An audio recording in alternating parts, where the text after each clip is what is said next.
Teheran meluncurkan rudal balistik ke arah pasukan Amerika di Timur Tengah.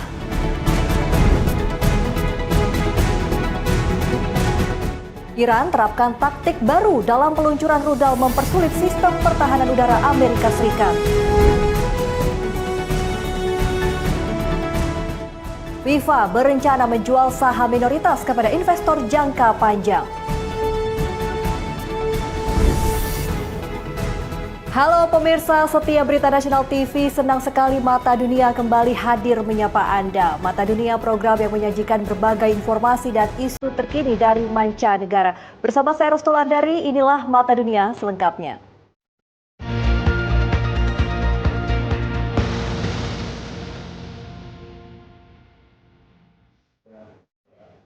Kita langsung saja ke berita pertama pemirsa, konflik Iran dan Amerika Serikat kembali memanas. Teheran meluncurkan sejumlah rudal balistik ke arah pasukan Amerika di Timur Tengah. Meski seluruh rudal berhasil dicegat, insiden ini mengakhiri upaya gencatan senjata. Militer Amerika Serikat melaporkan Iran kembali meluncurkan sejumlah rudal balistik ke arah pasukan Amerika di Timur Tengah pada Selasa 28 Juli 2026. Komando Pusat Amerika Serikat atau CENTCOM menyatakan seluruh rudal berhasil dicegat sehingga tidak menimbulkan korban jiwa maupun kerusakan besar. CENTCOM menegaskan pasukan Amerika tetap berada dalam kondisi siaga tinggi saat meningkat ketegangan kawasan. Di saat bersamaan, Kementerian Pertahanan Arab Saudi mengumumkan berhasil mencegat sejumlah drone yang disebut diluncurkan milisi dukungan Iran dari wilayah Irak dengan sasaran fasilitas minyak di wilayah timur Arab Saudi. Pemerintah Irak memerintahkan penyelidikan atas tuduhan tersebut dan menegaskan komitmen mencegah wilayahnya digunakan menyerang negara lain. Kelompok perlawanan Islam di Irak membantah keterlibatan mereka dan menyebut tuduhan itu tidak benar. Di Yaman, kelompok Houthi mengaku meluncurkan rudal ke arah kapal tanker minyak Arab Saudi sebagai bagian dari blokade pelayaran yang mereka umumkan di kawasan Laut Merah. Pusat Operasi Perdagangan Maritim Inggris atau UKMTO mengonfirmasi sebuah kapal tanker melaporkan terdengar ledakan saat berlayar di selatan Laut Merah. Seluruh awak dan kapal dilaporkan selamat. Rangkaian serangan terbaru ini mengakhiri masa tenang sementara antara Amerika Serikat dan Iran serta meningkatkan kekhawatiran akan meluas konflik di Timur Tengah. Pada Selasa, Iran mengklaim serangan udara Amerika Serikat pada periode eskalasi menghancurkan sebuah bandara dan menara kontrol maritim serta merusak 12 jembatan dan 2 terowongan. Militer Amerika Serikat menyatakan serangan udara ditujukan ke sejumlah sasaran militer sebagai respon atas serangan Iran terhadap kapal-kapal komersial di Selat Hormuz. Gempuran dibalas Iran dengan serangan rudal serta drone ke negara-negara Arab yang menampung pasukan Amerika Serikat.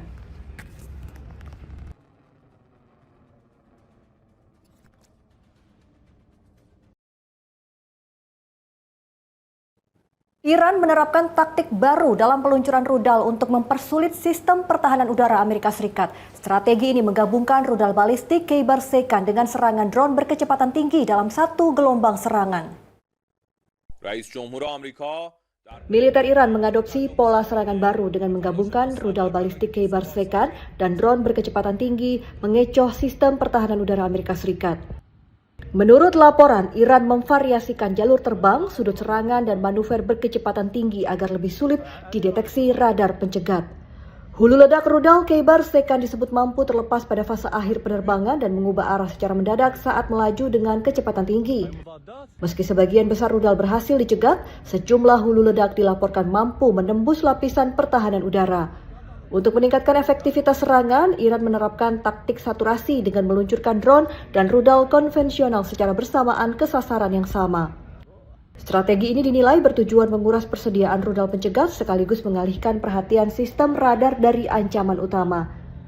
Mantan Panglima Komando Pusat Amerika Serikat Joseph Votel menilai Iran terus beradaptasi dan belajar mengembangkan taktik perang, terutama dalam pemanfaatan drone dan rudal. Kheibar-Sheikhan menjadi salah satu senjata andalan Iran karena berbahan bakar padat, dapat diluncurkan dengan cepat, mudah dipindahkan, serta memiliki biaya produksi lebih rendah dibandingkan rudal pencegat yang digunakan untuk menghancurkannya. Ya, sementara itu pemirsa, ratusan tokoh politik, ahli hukum dan warga Yordania menyerukan penarikan pasukan Amerika Serikat dari negara mereka. Seruan muncul setelah pangkalan militer Amerika Serikat di Yordania berulang kali menjadi sasaran serangan rudal dan drone Iran. Ratusan warga dan tokoh Yordania menandatangani surat terbuka menuntut penarikan pasukan Amerika Serikat dari Yordania. Mereka menilai kehadiran militer Amerika Serikat meningkatkan risiko keamanan, politik, dan ekonomi serta berpotensi menyeret Yordania ke dalam konflik regional. Dalam beberapa pekan terakhir, pangkalan militer Amerika di Yordania berulang kali menjadi sasaran serangan rudal dan drone diklaim dilancarkan Iran, termasuk serangan pada Rabu 29 Juli 2026. Serangan memicu sirine peringatan di berbagai wilayah dan meningkatkan kekhawatiran masyarakat akan dampak perang terus meluas. Meski begitu, pemerintah Yordania mempertahankan kemitraannya dengan Amerika Serikat. Yordania menampung sekitar 4.000 personil militer Amerika Serikat dan menjadi salah satu pusat operasi militer Amerika Serikat di kawasan Timur Tengah. Para pengamat menilai sikap pemerintah Yordania tidak lepas dari besar bantuan ekonomi dan militer yang diberikan Amerika Serikat. Di sisi lain, para penanda tangan surat terbuka menyatakan aksi mereka merupakan bentuk kepedulian terhadap kedaulatan negara meski mengakui ada risiko tekanan dan tindakan hukum dari pemerintah.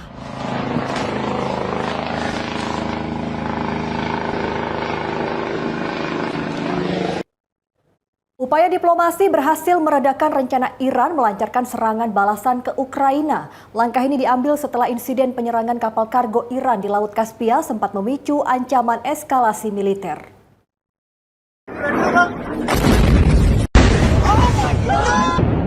Ketegangan antara Iran dan Ukraina meningkat setelah sebuah kapal kargo milik Iran diserang di Laut Kaspia pada Jumat dan Sabtu 24 dan 25 Juli 2026. Iran menuduh insiden ini menewaskan seorang pelaut sipil dan sempat mengancam akan melancarkan serangan balasan ke fasilitas pelabuhan Ukraina di Laut Hitam. Teheran mempertimbangkan penggunaan rudal balistik berburu ledak kecil untuk menyerang sasaran di Ukraina. Namun, serangkaian lobi diplomatik antara Iran, Ukraina, dan negara-negara barat berhasil meredakan ketegangan. Menteri Luar Negeri Iran Abbas Araghchi melakukan pembicaraan melalui telepon dengan Menteri Luar Negeri Ukraina Andriy Sybiha. Dalam pembicaraan, pihak Ukraina menyatakan serangan terhadap kapal kargo Iran terjadi secara tidak sengaja.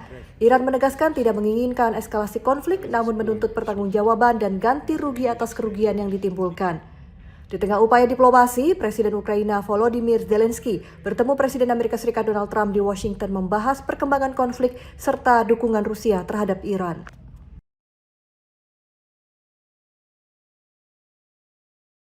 Hormuz masih memanas. Informasi selengkapnya usai jeda, tetaplah bersama kami di Mata Dunia.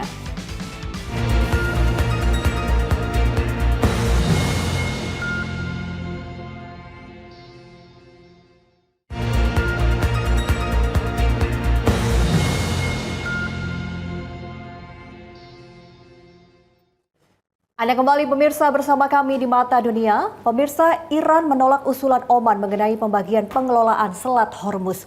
Teheran menuntut kendali lebih besar atas jalur pelayaran strategis tersebut yang memicu kritik dari Amerika Serikat dan negara-negara mediator. Iran menolak proposal Oman yang mengusulkan pembagian pengelolaan Selat Hormuz secara seimbang antar kedua negara. Pemerintah Iran menilai usulan tersebut belum menjawab kepentingan keamanan nasional dan mengajukan skema baru memberikan kendali lebih besar kepada Teheran. Dalam usulan, Iran menginginkan seluruh jalur pelayaran masuk berada di bawah kendali Teheran, sementara sebagian jalur keluar bisa dikelola Oman. Amerika Serikat menolak tuntutan tersebut dan menegaskan Selat Hormuz merupakan jalur perairan internasional yang tidak dapat dikuasai oleh satu negara. Sebelum konflik memanas, Selat Hormuz dilalui sekitar 100 kapal setiap hari dan menjadi jalur distribusi sekitar 1/5 pasokan minyak dunia. Oman juga mengusulkan pembentukan konsorsium regional untuk menjaga keamanan maritim dan mendukung kelancaran pelayaran di kawasan.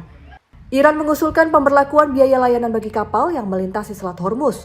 Usulan ditolak negara-negara Teluk dan Amerika Serikat. Penolakan Iran terhadap proposal Oman dinilai memperberat upaya negara-negara mediator mendorong gencatan senjata dan meredakan ketegangan di kawasan Timur Tengah.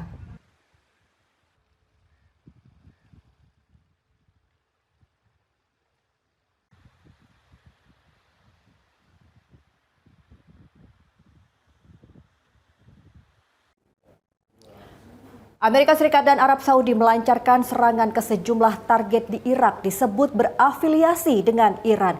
Aksi ini dilakukan setelah serangan drone menargetkan fasilitas minyak Arab.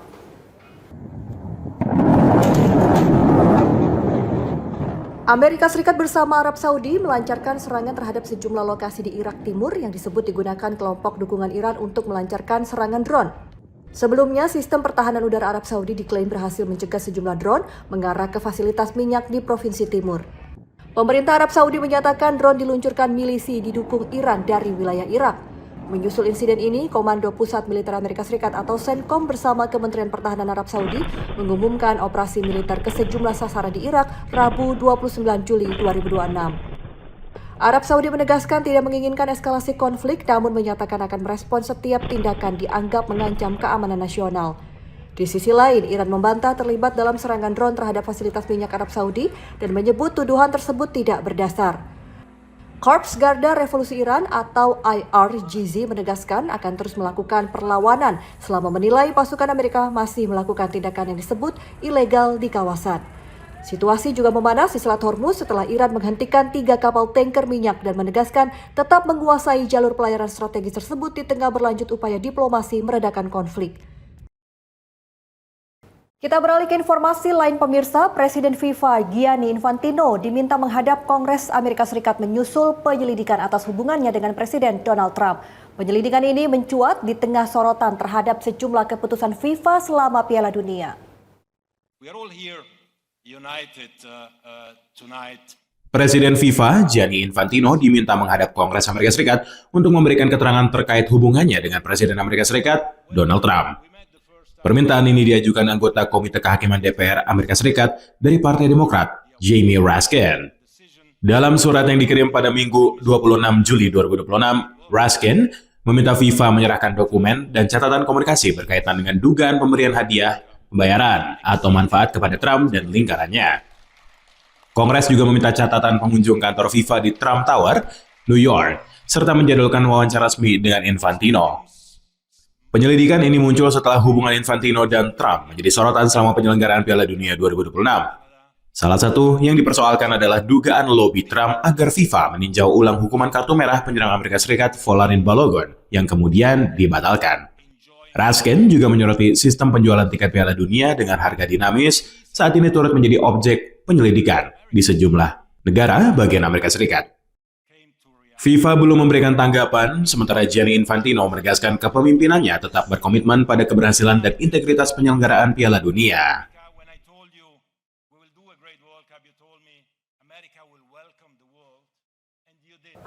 Presiden FIFA Gianni Infantino mengumumkan rencana membentuk perusahaan baru untuk mengelola bisnis Piala Dunia dan kompetisi FIFA.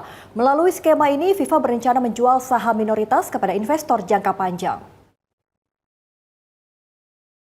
Presiden Federasi Sepak Bola Dunia atau FIFA, Gianni Infantino mengungkapkan rencana membentuk perusahaan baru bernilai 20 miliar dolar Amerika Serikat atau sekitar 361 triliun rupiah untuk mengelola bisnis Piala Dunia dan kompetisi FIFA lain.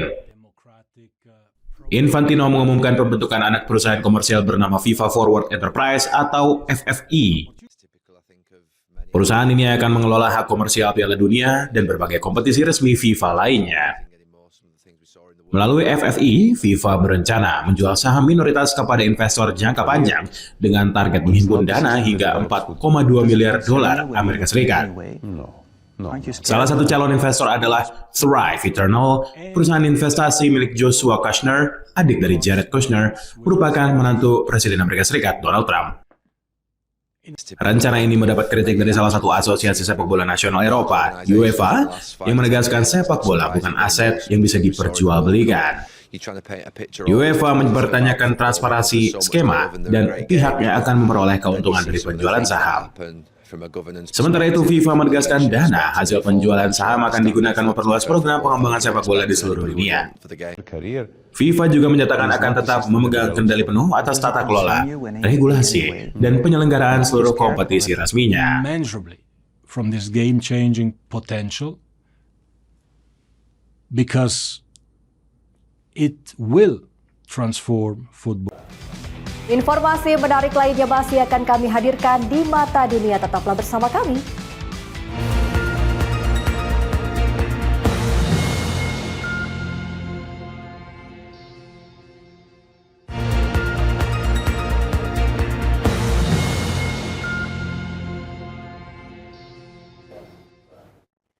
Terima kasih pemirsa, Anda masih bersama kami di Mata Dunia. Pemirsa, ratusan warga memadati kuil Sri Devki Krishna di Marcel, negara bagian Goa, India, mengikuti festival Cikal Kalo. Tradisi mandi lumpur telah berlangsung selama ratusan tahun ini menjadi simbol kebersamaan, pelestarian budaya, dan penghormatan kepada Dewa Krishna.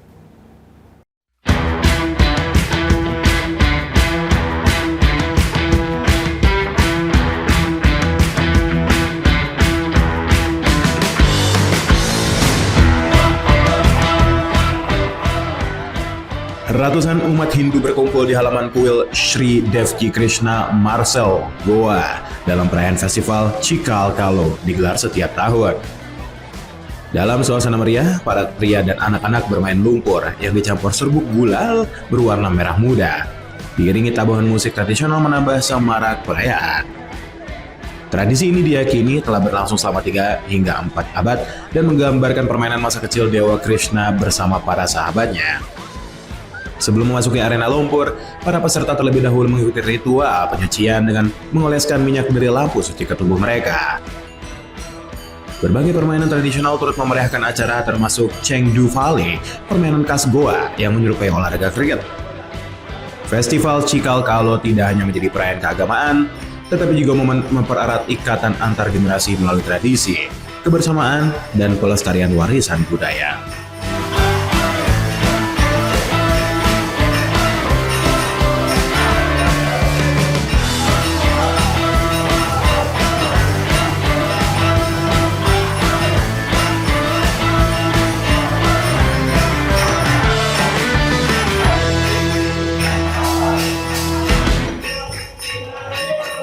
Ya, informasi menarik lainnya pemirsa, Desa Dazai di wilayah Guangxi, Cina disulap menjadi lautan warna merah saat warga suku Hongyao merayakan festival menjemur pakaian. Tradisi turun-temurun ini menampilkan busana adat, ritual, rambut panjang, serta berbagai pertunjukan budaya yang menarik perhatian wisatawan.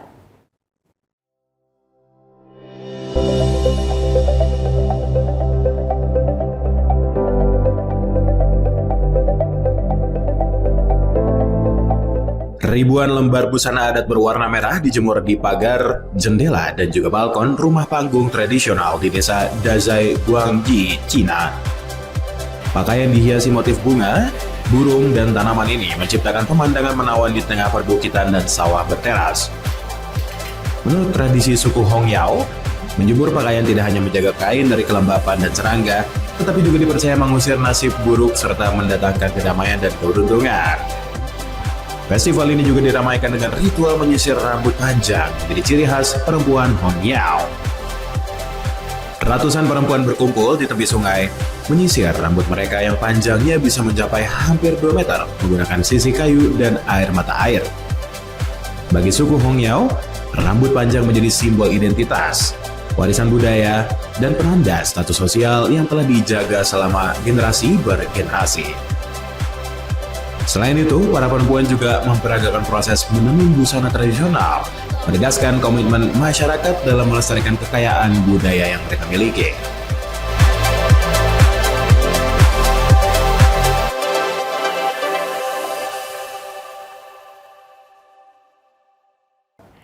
Ya, selanjutnya pemirsa, di Pantai Daejeon di kota Boryung, Korea Selatan kembali dipenuhi ribuan pengunjung dalam festival lumpur Boryung. Ajang musim panas tahunan ini menawarkan beragam permainan seru sekaligus memperkenalkan manfaat lumpur mineral khas daerah tersebut.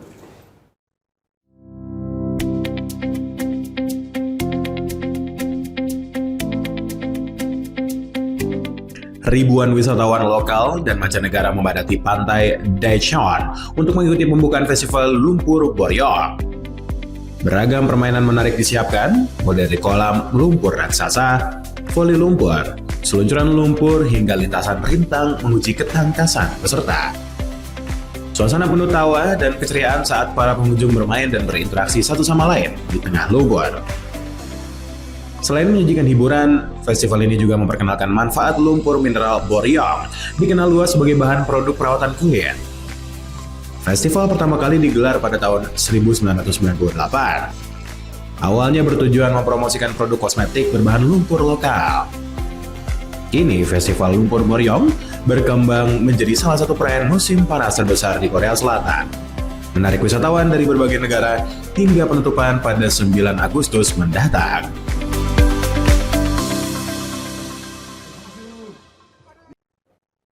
Sudan, negeri piramida di Afrika Timur Laut, menyimpan harta karun sejarah tak banyak diketahui dunia.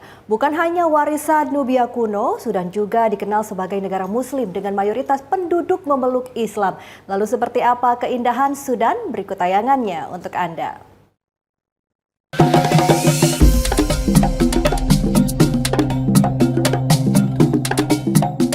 Selamat datang di Sudan. Khartoum merupakan ibu kota Sudan, berdiri di titik pertemuan Sungai Nil Putih dan Nil Biru, menjadikannya pusat kehidupan politik, budaya, dan ekonomi.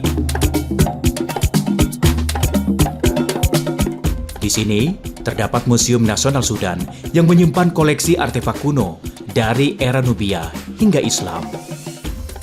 Kota ini menjadi titik temu antara budaya Islam, warisan Afrika, dan pengaruh Arab yang membentuk identitas Sudan masa kini. Jika Khartoum adalah wajah modern Sudan dengan hiruk-pikuk kota, maka hanya beberapa jam perjalanan ke arah timur laut, kita akan disambut oleh jejak agung masa lalu, yaitu Meroe Pyramids.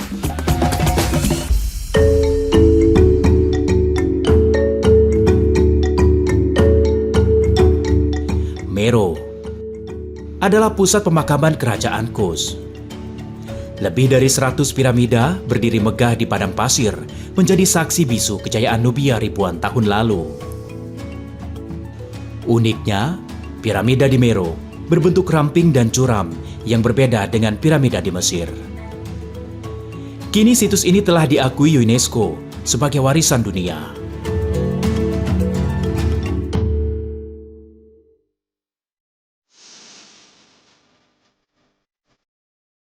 Selanjutnya kita akan berjalan ke arah utara yang akan membawa kita ke sebuah gunung kecil yang dianggap suci. Jebel Barkal merupakan gunung batu kecil setinggi 100 meter ini dianggap suci oleh bangsa Mesir dan Kus. Di sekitarnya terdapat kuil Amun dan Mut serta piramida para penguasa Kus. Tempat ini bukan hanya situs arkeologi, tetapi juga pusat spiritual yang melambangkan kekuasaan para raja. Namun semua peradaban besar ini tak akan lahir tanpa aliran sungai yang menjadi sumber kehidupan ribuan tahun lamanya.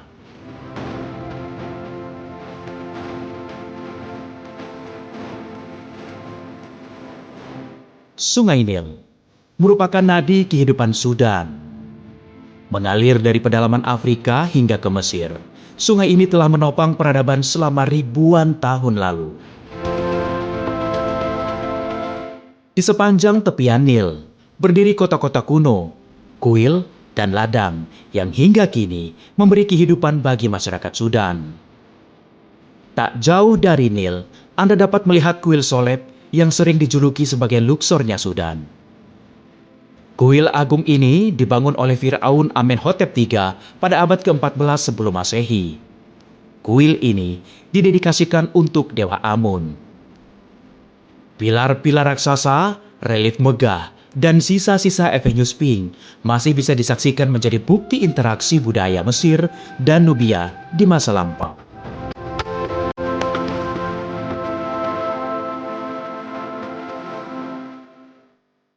Sudan, dengan identitasnya sebagai negara muslim dan dengan segala peninggalan arkeologinya, adalah harta karun sejarah yang belum banyak terungkap ke dunia. Dari piramida Meroe hingga kuil Soleb, setiap situsnya bercerita tentang peradaban yang pernah berjaya di tepian Nil. Sebuah destinasi yang patut untuk lebih dikenal dan dijaga. Informasi tadi sekaligus menutup perjumpaan kita di Mata Dunia kali ini. Terima kasih Anda sudah menyaksikan Mata Dunia dan saksikan terus Mata Dunia hanya di Berita Nasional TV. Saya Restulandari beserta kru yang bertugas pamit undur diri dan sampai jumpa.